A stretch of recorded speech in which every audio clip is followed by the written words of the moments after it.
Hey everybody, how's it going? It's Sunday in Omaha. August is it the 4th? Yeah.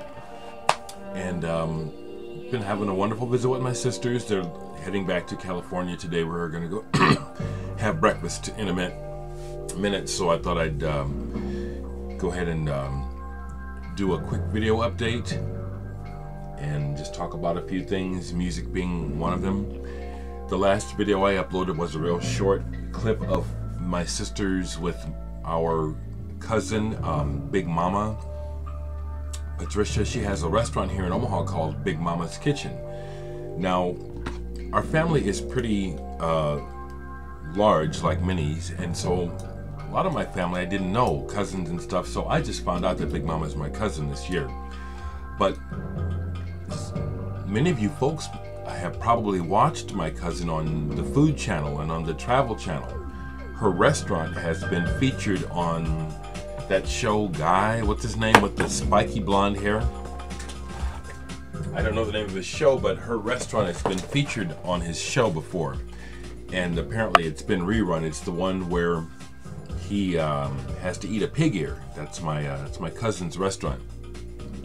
Now, right quick, about that, because this will interest you folks if I got your interest on that, her restaurant is doing a pilot. I believe it's for the Food Channel in August. So they're going to be here in Omaha videotaping the pilot, and I'm going to be in it. So, be another way to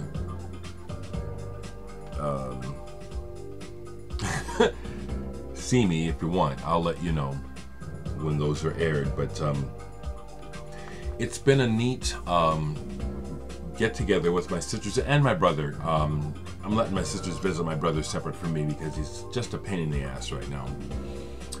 But you know, reconnecting with parts of the history of my family that have been blurry, unclear. In that picture that I did that I zoomed in on, that shows Buddy Miles's dad and my Uncle Harry. Now, I've known about that picture all my life, but I just found out that that one other cat was Buddy Miles' dad. However, Buddy Miles, as you know from playing with Jimi Hendrix, I grew up with Buddy's family, the Miles. We were close. Our parents were close. I was close to Buddy's cousin, John. John was one of my best friends in grade school. So I got to hear what Buddy was doing before it was released, because he would always send promos to the family. I've said this in videos before. Most of the family, and I don't care if they don't like me telling it because it's the truth, most of them were embarrassed by what Buddy was doing in the rock world because they didn't understand.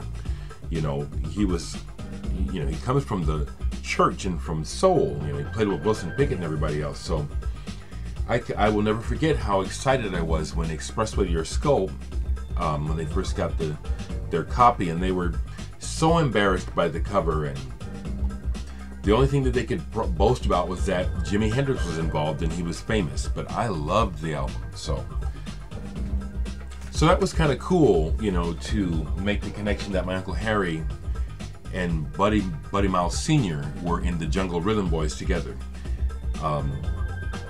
My Uncle Harry was my favorite uncle. Taught me quite a bit, and those guys toured with the Duke Ellington Band, among other things. Some history for you. But both of my parents were musicians too. My dad was a hot-headed jazz musician who played in Stan Kenton's band. Was it Coleman Hawkins he played with? T-Bone Walker, and then he knew everyone. So like I said, it's true that here in Omaha, traveling musicians would come through. Miles Davis was at the house. I don't remember him. I remember John Coltrane, and I've told the story. Other musicians my dad knew and that have been around: Dizzy Gillespie,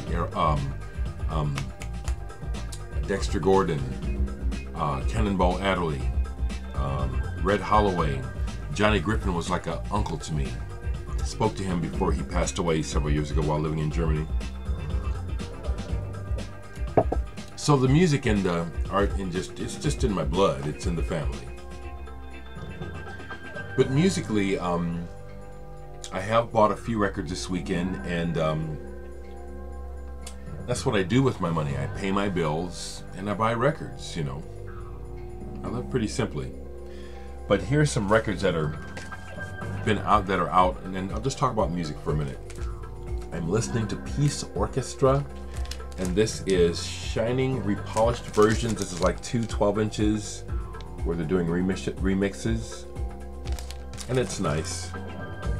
I was prompted to play this by a conversation online on Facebook in the vinyl community with Anthony Camplone. He's got a piece together, a Peace Orchestra box set I'd never seen. Record collections are fascinating to me. Okay, haven't played this, but I pulled it to play Surprise in Movimento on Factory Benelux. This was produced by Donald Johnson of A Certain Ratio, and supposedly Bernard Summer of New Order was also involved. It's out to listen to, but I haven't played it yet. Played this last night, again due to discussion on Facebook, a euphonious wail. This came out in 1973, and I've had it for a long time, and I bought it because the cover, if you look, you'll see the tangle of stuff, and you see the man's tongue, and then you look down between his legs, and there's the phallic, there's the phallic. And that was the talk of the record when it first came out in the press,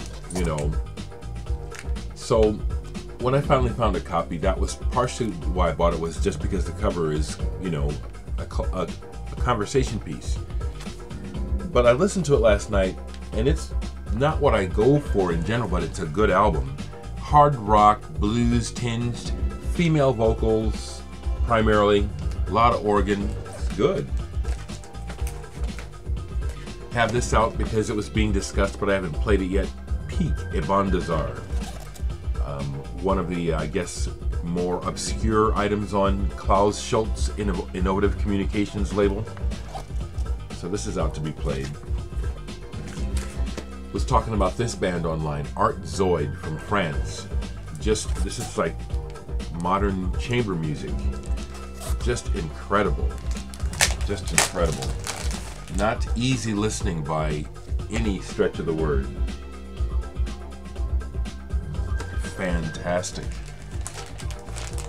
I was listening to a solo CD by Thierry Zabwat-Zef from the band Art Zoid, which is what brought this up. Yeah, here it is. It's still sitting out. Dr. Zab and his Robotic Strings Orchestra. Thierry Zabwat-Zef. Excellent, excellent. And then someone online pointed out, because I put on a sample, they said, well, this sounds a lot like Shostakovich. And it's like, son of a gun, I didn't even think about that. He's right. More records sitting out that were talked about but I haven't played. Ose Adonia. Richard Pinhas from Helden is involved in this record, and it's a good one. Another electronic album that I believe I got this one through Chris Cole, maybe not. Neuronium. Nico sings on this album from the Velvet Underground. Omega from Hungary, yes. Someone suggested them to me, but I already had it.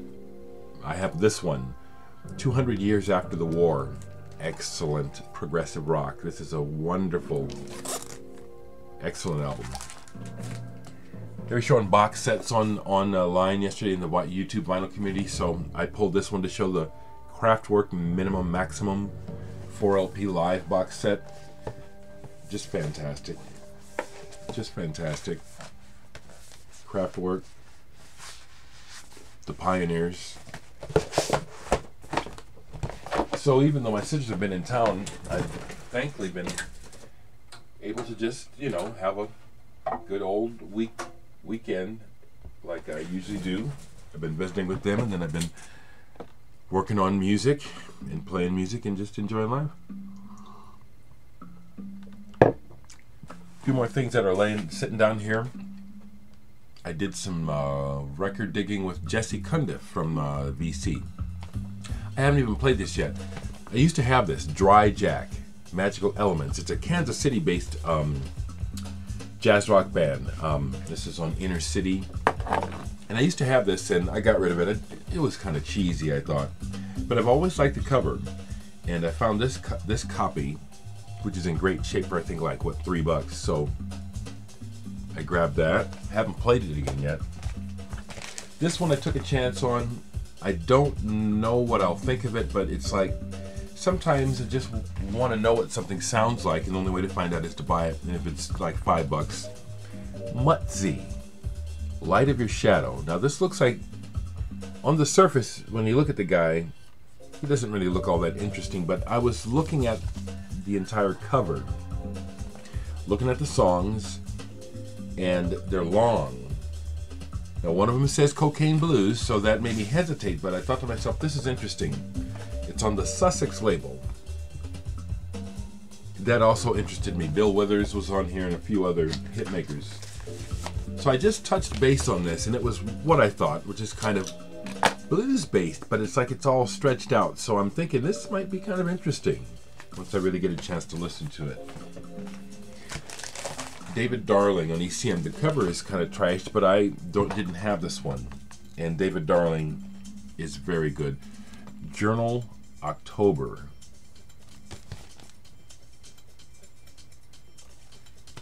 And again, I have only had a chance to just drop the needle on this to confirm that it's going to be wonderful.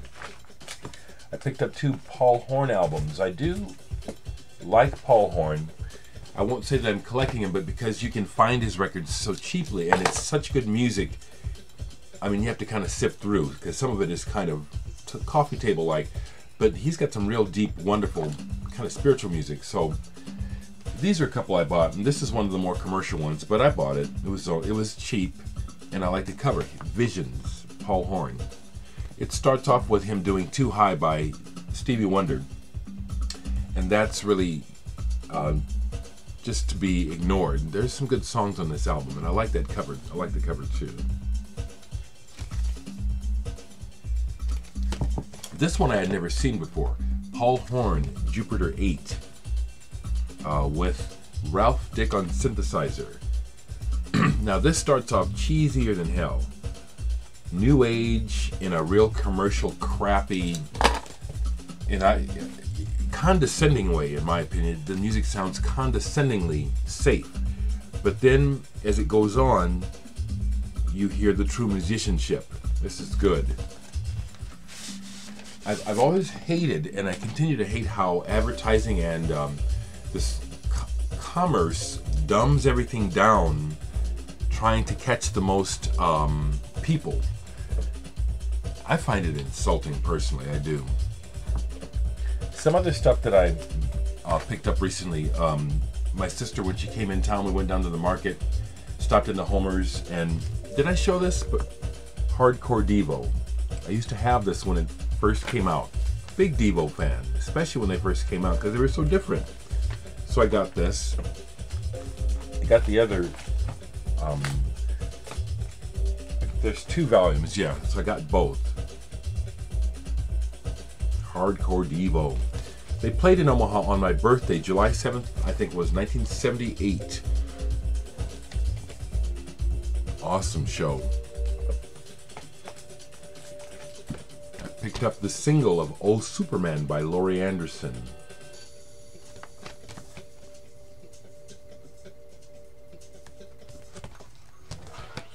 It's groundbreaking work. So I'm about to go and meet my sisters for brunch, and the video is going to be a long upload. It's over 10 minutes, but what else do I want to share? Just that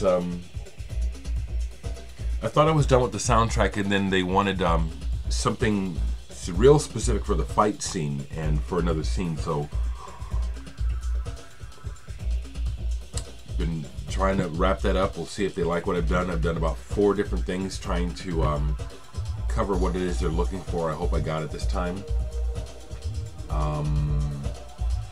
Trying to get an Indrima show going. It's been a long time, and Nick Fackler just won the Polish Film Festival Award, which I'm really happy about, for his new film Sick Birds Die Easy.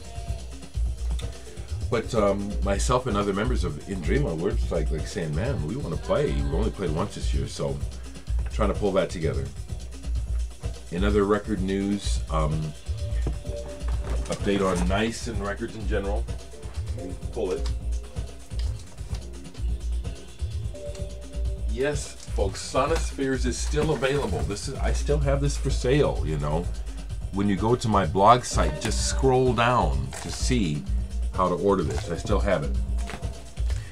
This is going better than this is going well, and I think it's because I've been upfront about the situation. I've only had 2 people contact me. One said he is sending the record back, and he has agreed to pay for postage for a new copy. Only $5, which I appreciate. The reason why I'm asking folks who want a new copy to return the old is because if it's warped, then I think I can safely assume that you haven't been playing it except to find that out. So it's still virtually new, and that means if you return it to me, then I have the chance to flatten it and still sell it eventually. That makes sense to me. So far, I've only had one person who informed me he's sending the record back. I had another person contact me by email saying he thought it was too warped to play, but I haven't heard from him since. You know, get a hold of me if you see this. I forget your name. Tell me what you want to do. You want to send it back, and I'll send you a flat one. The flat ones, the next shipment of yellow vinyl should be coming in about a week. And I'm making sure to ask the manufacturers to put in a note to the truck drivers, you know, especially the one in Iowa. This is a heat-sensitive shipment. Please don't have it sitting out on the dock. That's probably what happened while they're waiting to load it, you know what I'm saying? But this is going well. People who have bought it are real pleased with the album. More than I realized they would, because again, this is kind of old for me, old material, but my appreciation of it has renewed because people like it so much. It's available free for download on Bandcamp. So even if you didn't buy the vinyl, you can have the music for free. It's there in lieu of a digital download card that you pay unnecessary money for. People just throw that away. So this is available, and I'm inspecting each record before I send it out. So if you order, you'll get a flat copy, okay? That initial order, which I was in a hurry to get out, I didn't inspect all the records, so some of them went out. Several people have let me know, yes, the record is a little bit wavy. I can live with it. And also people have been very kind by explaining that they understand, you know, that I'm trying to do this honestly and with integrity. And the fact that they have a slightly wavy record is no skin off their nose. Thank you, friends, for being real. And I don't resent you folks who insist on having a flat copy. I'll work with me. We'll get it done, okay? That's how we do, okay? I also bought this, mainly for the cover. Did I show this? Straps. English rock band. Mick Underwood was on drums. He was in The Herd and Quatermass. And it's also on Harvest. And this is just okay, but this is, again, is another example of a record where I used to have the US version of their second album, which I kind of liked, but I sold it. But record collecting is an indulgence besides the music. It's a fun hobby, and these records are pieces of art to me. And so this was a piece that I wanted in the collection. Those kinky boots, and that the color scheme and the texture of the leather and stuff. I love it. I could talk forever. I have this out, All Pairs, Sentient Sensuality to play. Groundbreaking female group. The Magma. I played this for my sister Stephanie. She dug it. You know, she dug the Magma. So just been a good time with my family. Robert Kopacek also sent me a copy of Tangerine Dream Rubicon, which I already have, but this is a German pressing, which I love. Interesting how the label is cracked on the B side, which makes it anomalous. Interesting. But my American version of this is a gatefold, but this is not, so I'm keeping both copies. And thank you so much, Hubert. Seems like I might be forgetting something to talk about, and I'll just have to forget it and try it next time. Female records sitting out. I can't get enough of the new Wire. Change Becomes Us. I play this a lot, actually, when I'm just listening to music. This is fan-frickin-tastic. And then another shout out to Jesse Cundiff. He found a Toxic Reasons album, and this is one that I have by them, Bullets for You. Major punk band in my opinion from the 80s. And I played with these guys. I opened up for them, but I also played with them. They invited me on stage, and I at one of the shows, so I played with these guys. Oh, one more thing. Jesse picked up this Bugs Bunny 78 RPM record set. It's the voice of Mel Blanc, who did all the cartoon characters. Now, when we were at Record Benders and talking, I told him my younger sister is in town and she worked for Disney. And so he went and pulled this out of the car and said, give it to her, you know. She don't want it, you know. So, thank you, Jesse. This is happily in my collection now. My sister worked for Walt Disney, and this sort of thing has no value to her. Okay, folks. Man, I'm looking at all these records sitting out because I've been talking about them. Dukes of Stratosphere, The Mole from the Ministry, better known as XTC. Here's my Millions, the band The Millions, who were just in Omaha. I do have this single by them on the Smash label, Sometimes. At that time, it was basically one half of Four Against. Okay, folks. I also noticed that my channel is fast approaching 4,000 subscribers. Oh my goodness. Wow, I don't even know how to act. Talk to me, people. Love you much. Love you much.